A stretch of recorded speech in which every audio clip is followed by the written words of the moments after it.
Turn 6, and as you can see from all the units higgledy-piggledy, it's quite chaotic at the moment, with skirmishes and firefights everywhere.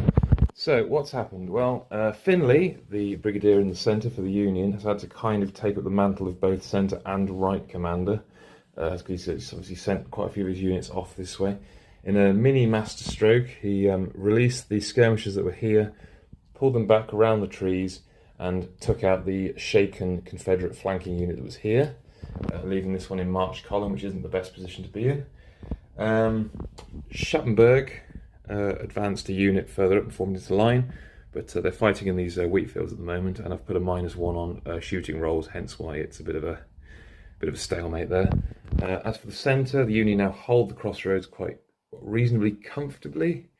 Yeah, we'll come back to that. So a lot of disordered units there. There's the wooden tokens. As for the Confederates, well, Brigadier Bow, you can see not quite the defined line he did have at the start or last few turns. A bit more broken up now, but I'm not quite sure which way, because they're obviously going to need to get into melee. I say obviously, potentially going to need to get into melee, which is a real risk because all those units are near shaken or are shaken. But he failed one of his orders. Hence why they never got to do anything useful.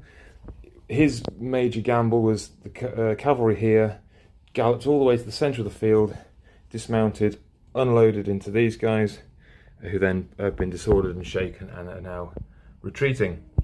So that's opened up the centre a bit, and obviously the cavalry for the Union is shaken and disordered as well.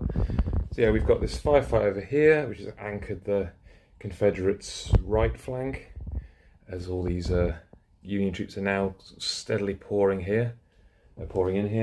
Yeah, so there we are. Bit of a hodgepodge and all kinds of things going on. But yeah, still should be good. So we'll see what the next turn brings.